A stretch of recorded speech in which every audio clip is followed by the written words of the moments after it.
आज की कक्षा सातवीं सातवीं कक्षा में हमारा आज का विषय है वह है सामान्य विज्ञान। और सामान्य विज्ञान विषय के अंतर्गत हमारा आज का जो लेसन है वह है आपके पाठ्य पुस्तक से lesson number 1, the living world adaptation and classification, part 1, अर्थात प्रकरण पहला, सजीव सृष्टि, अनुकूलन और वर्गीकरण, जिसमें भाग पहला आज हम देखेंगे। और मैं हूं आपका वर्चुअल मार्गदर्शक अजय कुमार मौर्य, एमसीजीएम के वर्चुअल क्लासरूम दादर से। तो इस प्रकरण में, जैसा कि पाठ का नाम ही है, सजीव सृष्टि, और जब हम सजीव सृष्टि की बात करते हैं तो विविध प्रकार के सजीव, जिनमें प्राणियों और वनस्पतियों का समावेश होता है, हम अपने आसपास के परिसर में देखते हैं। तो इन्हीं सजीव सृष्टि के अंतर्गत हमारा जो आज का पाठ है वो है अनुकूलन, जिनमें हम चर्चा करेंगे अनुकूलन से संबंधित जलीय वनस्पतियों में अनुकूलन, मरुस्थलीय वनस्पतियों में अनुकूलन, हिम प्रदेश की वनस्पतियों में अनुकूलन, वनाच्छादित प्रदेश की वनस्पतियों में अनुकूलन, घास स्थल की वनस्पतियों में अनुकूलन, और भोजन के लिए विभिन्न वनस्पतियों में जो अनुकूलन हुआ है उसके बारे में हम थोड़ी थोड़ी चर्चा करेंगे। तो सबसे पहले सजीवों की विविधता क्या है उसे देखेंगे, उसके बाद अनुकूलन किसे कहते हैं, और फिर एक एक करके हम अलग अलग भौगोलिक परिस्थितियों की वनस्पतियों में जो अनुकूलन हुआ है उस पर थोड़ी थोड़ी चर्चा करेंगे। तो सामान्य तौर पर सजीवों में जो विविधता पाई जाती है, हम उन्हें किस प्रकार से उनका वर्गीकरण करते हैं। तो सजीवों की विविधता में वनस्पतियों की विविधता है और प्राणियों की भी विविधता है। और जब वनस्पतियों की विविधता की बात करेंगे तो हम विविध प्रकार के वनस्पतियों को आसपास ही देख लेते हैं। जहाँ भी थोड़ा सा जमीन है, घास का प्रदेश है, मैदानी प्रदेश है, वहाँ पर आप विविध प्रकार के वनस्पतियों, विविध रंगों के पत्तियों के आकार के, विविध फूलों के आकारों में हम विविधता देखते हैं। पत्तियां छोटी बड़ी, पत्तियों के रंग डार्क ग्रीन, लाइट ग्रीन, हरे रंग के शेड में, फूलों की भी उसी तरह से विविधता हमें नजर आती है। तो वनस्पतियों की तमाम विविधताएं हमें दिखाई देती है। कोई वनस्पतियां एकदम कांटेदार होती हैं, जिनमें पत्तियां क्या है और तना क्या है इसका पता ही नहीं चलता। और तो कुछ वनस्पतियां इस तरह से होती हैं जो बहुत दूर तक फैलते नहीं हैं, लेकिन शंकु के आकार का, त्रिकोण आकार का वह ले लेते हैं। तो अलग अलग भौगोलिक परिस्थितियों में अलग अलग प्रकार की वनस्पतियां हमें दिखाई देती हैं, जो कि उस परिस्थिति में जीवित रहती हैं, उन्होंने अपने आप को ढाला है। तो यहाँ एक एक्सट्रीम कंडीशन है कि बहुत बर्फीला प्रदेश है, तो वहाँ पर देवदार चीड़ जैसे सूचीपर्ण नुकीले पत्ती वाली वनस्पतियाँ बड़ी संख्या में पाई जाती हैं, जबकि राजस्थान में बबूल, नागफनी जैसी वनस्पतियाँ पाई जाती हैं जिनमें कांटे बहुत अधिक मात्रा में होते हैं। तो वनस्पतियों की जो विविधता है हम उस पर चर्चा करेंगे। तो हम देखते हैं कि एक छोटा पौधा शुरू में एक जैसा आकार का भले ही हो, लेकिन धीरे धीरे उनके आकार में विविधता आ जाती है। उनके पत्तियों का आकार बदल जाता है, उनकी तनों शाखाओं का आकार बदल जाता है। तो वनस्पतियों की आकार में बहुत विविधता पाई जाती है। कोई पौधा छोटा सा बढ़ता है, 1, 2, 3 सेंटीमीटर तक का एक पौधा होता है, 4, 5 फुट तक का एक पौधा होता है, 30, 40 फुट का पौधा होता है, 300 फुट का भी पौधा होता है। यानी वनस्पतियां होती हैं, वृक्ष होते हैं। तो जब हम वनस्पतियों की बात करते हैं तो हमें हरा भरा एक माहौल नजर आता है, छोटे बड़े पौधे, मोटे तने वाले पौधे, तमाम पौधे, वृक्ष नजर आते हैं, या जंगल, बाग, बगीचे की बात करते हैं। तो वनस्पतियों का की जो विविधता है, उनका वैज्ञानिक आधार है। तो हम किस तरह से उनका वर्गीकरण करते हैं सामान्य तौर पर? तो पृथ्वी पर चूंकि अनेक वनस्पतियां पाई जाती हैं, तो हम देखते हैं फूलों के हिसाब से रंग बिरंगे फूलों वाली कुछ वनस्पतियां होती हैं। कुछ वनस्पतियां बिना फूल के होती हैं। कुछ वनस्पतियां पानी वाले क्षेत्र में, ज़्यादा पानी वाली जगह में पाई जाती हैं। तो कुछ वनस्पतियां जहाँ पर बहुत कम पानी है, वहाँ पर भी दिखाई देती है। कुछ वनस्पतियां बहुत ही छोटी होती हैं, जो आंखों से दिखती नहीं हैं। तो कुछ वनस्पतियां बहुत विशालकाय होती हैं, हम उनके पास खड़ा होकर उनको पूरा देख नहीं पाते। कुछ वनस्पतियां बर्फीले प्रदेशों में पाई जाती हैं। तो इस तरह अलग अलग वैरायटी की वनस्पतियां हमें दिखाई देती हैं सजीवों में। सजीवों का दूसरा भाग है प्राणी। प्राणियों में भी बहुत विविधताएं पाई जाती हैं। देख रहे हैं आप, अलग अलग प्रकार के प्राणी इस सजीव सृष्टि में हैं, जिनमें हम कोशिका के हिसाब से एक कोशिकीय या बहुकोशिकीय प्राणी, उसी प्रकार पृष्ठवंशीय रीढ़ की हड्डी वाले या अपृष्ठवंशी बिना रीढ़ की हड्डी वाले प्राणी में वर्गीकरण कर लेते हैं। दूसरा है सरीसृप यानी रेंग कर चलने वाले प्राणी। अगला है जलचर यानी पानी में रहने वाले प्राणी, पानी में संचरण करने वाले प्राणी। फिर थलचर यानी जमीन पर रहने वाले, जमीन पर संचरण करने वाले प्राणी। तीसरा है उभयचर, जो पानी में भी और जमीन पर भी रह सकते हैं, संचरण कर सकते हैं। अगला है नभचर प्राणी, जो अधिकतर अपना संचरण समय वह हवा में, आकाश में उड़ते हुए बिता सकते हैं, मतलब उड़ सकते हैं।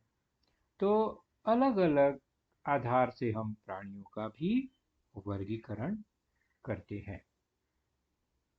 तो अब बात करेंगे अडेप्टेशन की, अनुकूलन की। तो ये अनुकूलन क्या है?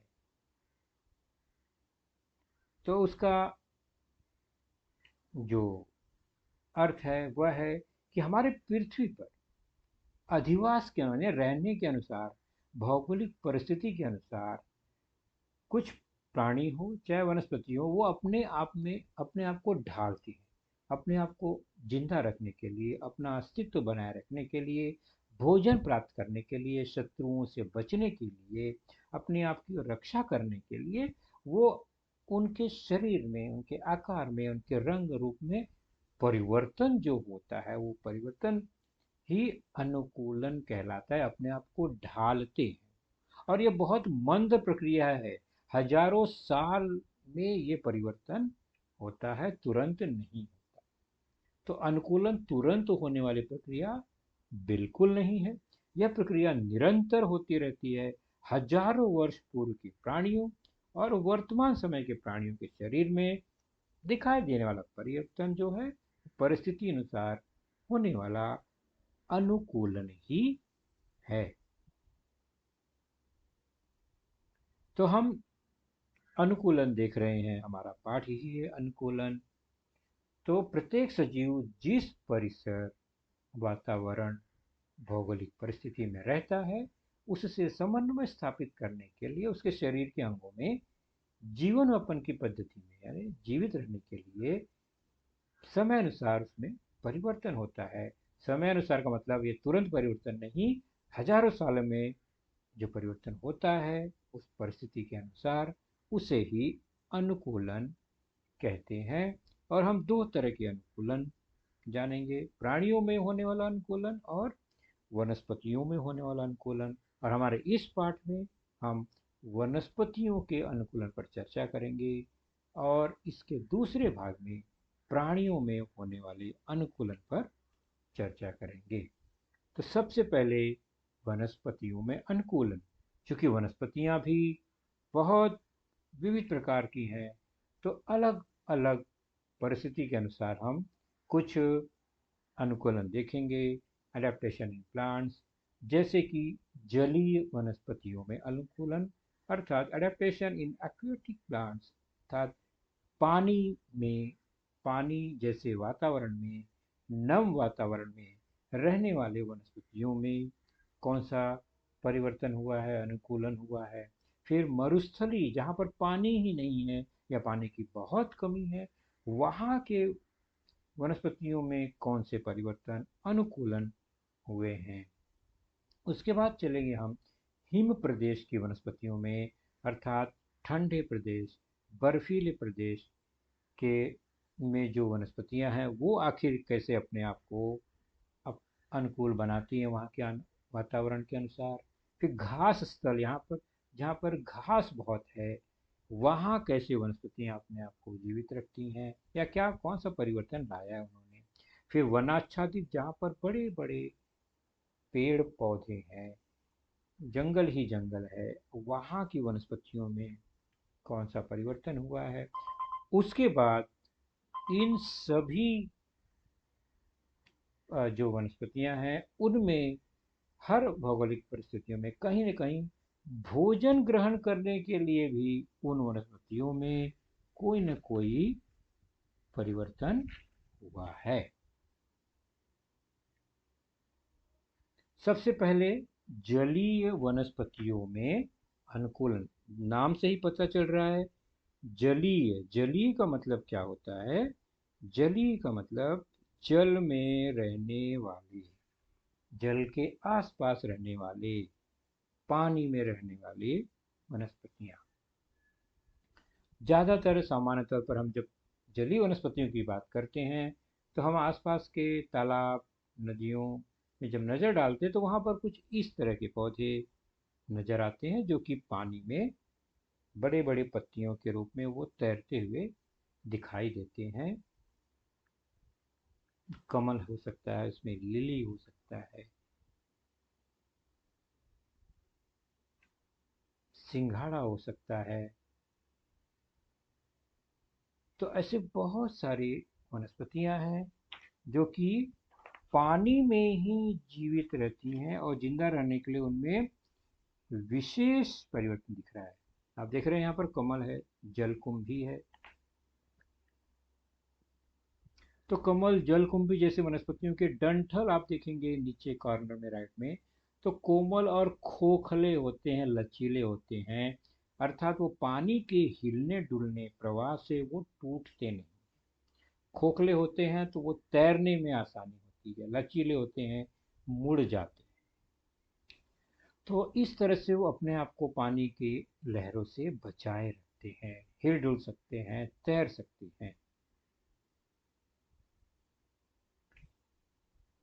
उसी प्रकार हम देखते हैं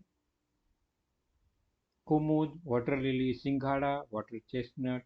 सिंघाड़ा बहुत ही पौष्टिक आहार है, यह कैल्शियम का बहुत उत्तम सोर्स, हम जानते हैं सिंघाड़े को, खाते भी हैं। नीलकमल, ब्लू वाटर लिली, तो इनकी पत्तियां या फूल, तने तैरने वाले होते हैं। बहुत सारे वनस्पतियों की जड़ भी तैरते रहते हैं और इनके तनों पर, पत्तों पर मोम जैसा पदार्थ लगा होता है जो वाटर रेजिस्ट है, मतलब पानी को पौधे के सरफेस से, पृष्ठभाग से स्पर्श करने से बचाता है। मोम होने से क्या होता है, वो से कवच बन जाता है। पानी में डूबे रहने के बाद भी पानी का असर उन पर नहीं होता है और वो सड़ते गलते जल्दी नहीं है। तो पानी में रहते हुए भी वे जल्दी सड़ती नहीं है क्योंकि इनके ऊपर मोम जैसा एक पदार्थ लगा होता है, इसलिए वह जल्दी खराब नहीं होते हैं पानी में रहने के बावजूद। चलिए हम दूसरे प्रदेश की ओर चलते हैं, वह है मरुस्थलीय प्रदेश की वनस्पति। तो पानी से चलकर हम ऐसी जगह पर चलते हैं जहाँ पर पानी की बहुत कमी होती है। अब क्योंकि पानी ही नहीं है तो बड़े बड़े पत्तियां नहीं हो पाएंगी उनके पास, तो पत्तियों के रूप में उनके पास अधिकांशतः नुकीले कांटे आ जाते हैं। तो रेगिस्तान या मरुस्थलीय वनस्पतियों में पत्तियां नहीं होती है या बहुत ही छोटी होती हैं, सुई की तरह होती हैं, कांटों जैसी होती हैं। बड़ी पत्तियां होती हैं तो क्या होता है, उनमें से पानी जल्दी से भाप बन के उड़ता है, फैला होता है। कांटे नुमा होने के कारण वाष्पीकरण बहुत कम होता है, कम पानी में भी वो जीवित रहती हैं, पानी बचा के रखती हैं। और भोजन और पानी बचा के रखने के कारण उनका जो तना है वह मांसल मोटा लसलसा बना रहता है और जिंदा रहता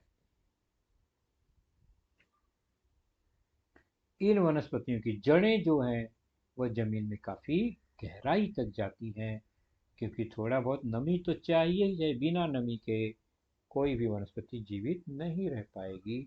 तो ऊपर बहुत बड़ा वह पौधा नहीं होता है, जमीन की गहराई में वो काफी दूर तक जाके पानी को खोज लेता है। तो नागफनी इसका बहुत उत्तम उदाहरण है। अलग अलग आकार प्रकार के नागफनी पाए जाते हैं। उनकी रचना के कारण पानी इनमें संग्रहित रहता है, उनका उत्सर्जन वाष्पीकरण नहीं होता है।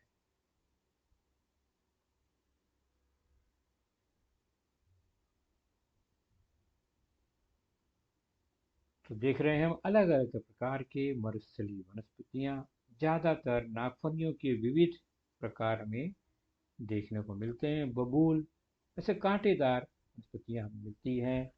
एलोवेरा भी उसी प्रकार के माहौल में जीवित रह सकता है। तो अलग अलग प्रकार के यहाँ देख रहे हैं हम नागफनी, देख रहे हैं ये सब वनस्पति जो दिखाई दे रही है सभी मरुस्थलीय प्रदेश की वनस्पतियां हैं।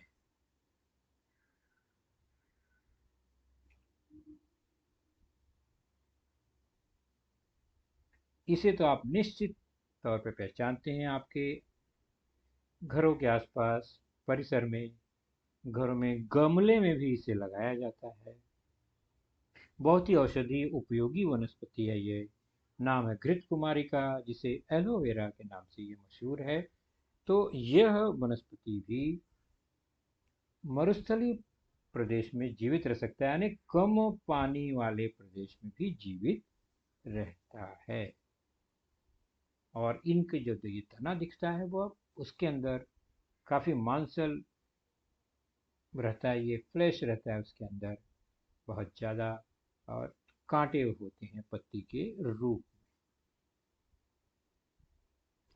अगला है प्रदेश, घूमते हुए हम चलते हैं मरुस्थल से हिम प्रदेश की ओर, जहाँ पर हिम वर्षा होती है, बर्फ गिरती है, बहुत अधिक ठंडी होती है। आप देख रहे हैं वनस्पतियां किस तरह से बर्फ से ढक गई हैं। और इन पौधों का आकार आप देखेंगे तो किस तरह त्रिभुजाकार शंकु के आकार का है, जैसे ऊपर से कोई चीज गिरे तो फिसल कर नीचे आ जाए पत्तियों पर, वह टूटे ना वजन से। बर्फ, अधिक बर्फीला बर्फ वर्षा होने पर बर्फ सब झड़कर नीचे गिर जाता है सड़क पर। तो उनका आकार ही कुछ इस तरह से होता है। उन्होंने अपने आप को ढाला है हजारों वर्षों में इन वनस्पतियों ने, जो कि हिम प्रदेश में पाई जाती है।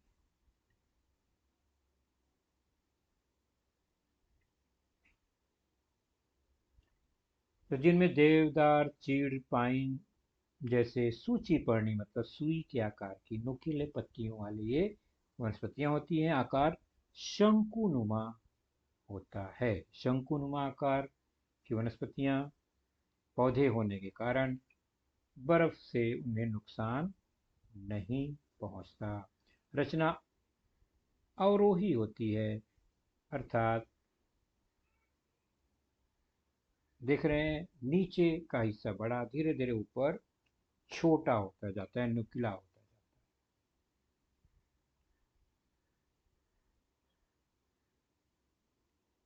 है। अब तुलनात्मक दृष्टि से देखें तो आपको हिम प्रदेश के वनस्पतियों की रचना देखिए किस तरह से है। ये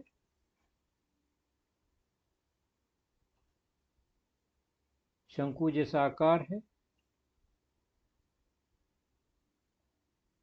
बर्फ गिरने पर उन्हें बर्फ फिसल कर नीचे गिर जाती है।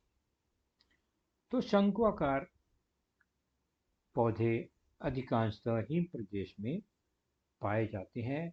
बहुत चौड़े फैले पीपल, बरगद, नीम, आम के जैसे वृक्ष वहाँ पर नहीं पाए जाते। ऐसे वृक्ष वहाँ टिकेंगे ही नहीं। उनकी पत्तियों पर बर्फ गिरने पर वे टूट फूट जाएंगी। बर्फ ज़्यादा देर जमा रहने पर सड़ गल सकती हैं।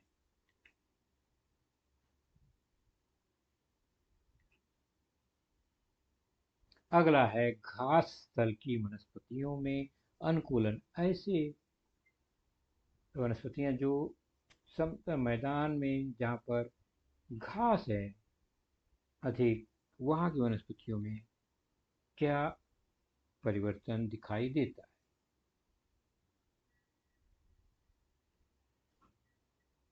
तो वहाँ पर झाड़ियाँ होती हैं छोटी छोटी, और घास के विविध प्रकार होते हैं। उनकी ऊंचाई 2 से 3 मीटर भी होती है, जिसमें बहुत से प्राणियों का अधिवास होता है। तो बहुत से प्राणी इस घास में छिपकर रह सकते हैं। और अगर ठंडे प्रदेश की घास की ऊंचाई कम होती है तो वहाँ पर छोटे प्राणी जैसे खरगोश इत्यादि रह पाते हैं। ये घास जो अपने आप को जमीन में जकड़ कर पकड़ कर रखते हैं, जमीन के कटाव को रोकते हैं।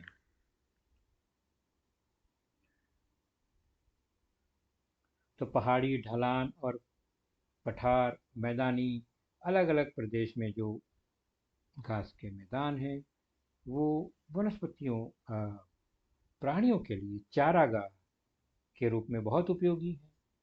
और जमीन का क्षरण यानी बहाव बरसात में बहुत कम होता है मिट्टी का। क्यों? तो वो घास क्या करती है, जमीन को बांधे रखती है, मिट्टी को बांधे रखती है। तो क्षरण बहुत कम होता है घास के कारण। अगला है वनाच्छादित प्रदेशों की वनस्पतियों में अनुकूलन। तो बड़े बड़े वृक्ष वाले प्रदेश जिसे हम वनाच्छादित कहते हैं, यहाँ पर पौधे काफ़ी ऊंचाई तक जाते हैं। किसके लिए? तो सूर्य प्रकाश प्राप्त करने के लिए, ताकि अपना भोजन बना सकें। एक पौधा, कई पौधे, कई वृक्ष बढ़ते बढ़ते जाते हैं तो नीचे वाले वृक्ष भी उसकी कंपटीशन में और ऊंचाई तक जाते हैं, यानी स्पर्धा के कारण वृक्ष काफ़ी ऊंचे हो जाते हैं। सूर्य प्रकाश प्राप्त करने के लिए वृक्ष अधिक ऊंचाई तक बढ़ते हैं, और उनका आधार लेकर जो लताएं होती हैं वो भी वृक्ष के तनों का सहारा लेते लेते लेते काफी ऊंचाई तक बढ़ जाते हैं। सभी वनस्पतियों में एक स्पर्धा होती है ऊंचा उठने की। उसी प्रकार जब ऊंचा उठेंगे तो तने धीरे धीरे मजबूत होते हैं, कुछ बढ़ते हैं, चौड़े भी हो जाते हैं। और लताएं जैसे कि वृक्ष को पकड़कर वो भी काफी ऊंचाई तक जाती हैं। तो हमारी इस सजीव सृष्टि में पृथ्वी पर एक से एक बड़े वृक्ष पाए जाते हैं। उदाहरण के तौर पर यह देख रहे हैं, एक कोस्ट रेडवुड ट्री है जो कैलिफोर्निया अमेरिका में है। काफी चौड़ा है, काफी ऊंचा है। 100 से 115 मीटर, लगभग 300 साढ़े 300 फुट। कितना ऊंचा है ये! और इसकी मोटाई लगभग 6 मीटर है। और इसकी उम्र अगर हम देखें तो 2500 सालों से यह अभी तक टिका हुआ है। और चौड़ाई आपने देखा ही कि उसके अंदर से एक कार भी निकल जाती है, रास्ता बना दिया गया है। इतना चौड़ा, इतना ऊंचा, इतना मजबूत यह वृक्ष है। तो वनाच्छादित प्रदेश की वनस्पतियों में यह एक ऊंचे वृक्ष का उदाहरण। अब चलते हैं अलग परिस्थिति में भोजन ग्रहण के लिए वनस्पतियों में जो अनुकूलन है उसको देखते हैं। यानी वो भोजन प्राप्त करने के लिए उन्होंने अपने आप को किस तरह से ढाल लिया है, उसके कुछ उदाहरण देखेंगे। Adaptation for food in animal, यह एक पीले रंग का धागे नुमा वनस्पति है जिसका नाम है अमरबेल। यह अपना भोजन नहीं बना पाता क्योंकि उनमें पत्तियां नहीं है, हरा क्लोरोफिल नहीं है, पर्णहरित नहीं है। तो वो दूसरी वनस्पतियों के तनों में घुसकर अपना भोजन लेता है और कभी मरता नहीं, क्योंकि वह जैसे ही वनस्पति सूखता है, दूसरा पौधा, वह तुरंत दूसरे अन्य पेड़ पौधे पर वह चले जाता है, बढ़ के वहां पहुंचता है। तो इसलिए यह अमर बेल के नाम से प्रसिद्ध है। देख रहे हैं, यह दूसरे पौधों के रस को लेता है, ग्रहण करता है और जीवित रहता है।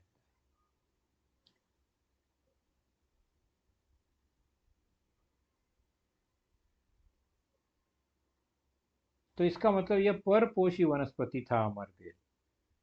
बाकी वनस्पतियां तो स्वयं पोषी ही होती हैं। उसके बाद एक छोटा सा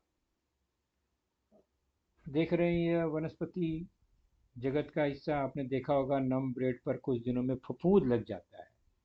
तो फफूंद भी क्या है? यह भी एक वनस्पति है। क्योंकि उसमें पर्णहरित नहीं होता है, तो उसमें प्रकाश संश्लेषण नहीं होता है, इसलिए वह क्या करते हैं, ब्रेड या अन्य नम खाद्य पदार्थों पर वह लगते हैं, उनसे अपना भोजन प्राप्त करते हैं। और उनमें धागे नुमा, बाल नुमा, रेशे नुमा रचना होती है। वो जड़ जैसी रचना खाद्य पदार्थ में घुसकर उनसे अपना भोजन लेते हैं। तो यह फफूदी है, उनकी रचना कुछ इस तरह से होती है।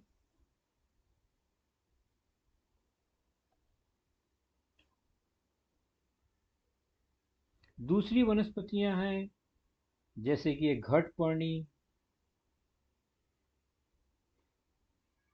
इनके फूल का आकार इतना आकर्षक होता है, उसमें ढक्कन नुमा रचना होती है कि उसमें कीटक अनायास ही उसके पास घुस जाते हैं और ढक्कन फिर वह तुरंत बंद हो जाता है और उसी में घुटकर मरते हैं और उनका पोषक द्रव्य जो है वह सब वह वनस्पति ले लेता है।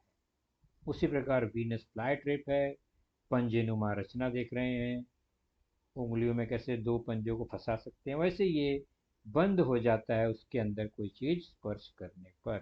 कीटक जैसे ही उसमें बैठता है वह उसमें फंस जाता है।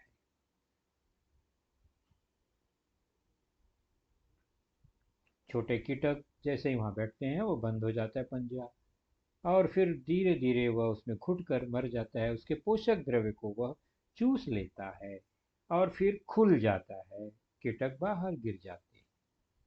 तो ये देखिए, मांसाहारी जीव कौन से है? वनस्पति, घटपर्णी और वीनस फ्लाईट्रैप। ये है ड्रॉसेरा बर्मानी। इसमें लसलसा पदार्थ होता है, कीटक जैसे ही उस पर बैठता है चिपक जाता है और फिर वह मुड़कर उसे मार देता है। तो इस तरह भोजन ग्रहण के लिए वनस्पतियों में भी अनुकूलन दिखाई देता है।